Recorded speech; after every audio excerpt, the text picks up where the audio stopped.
Hello everyone. Today we talk about how to fix the app of Airbnb.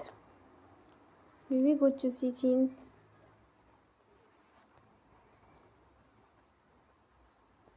then we click on apps.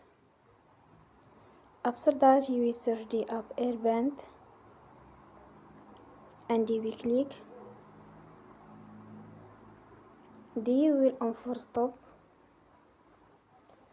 After that we go to storage. Then we click on clear cache.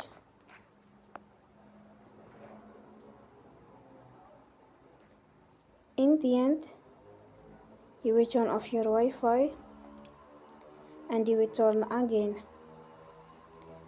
Don't forget to support us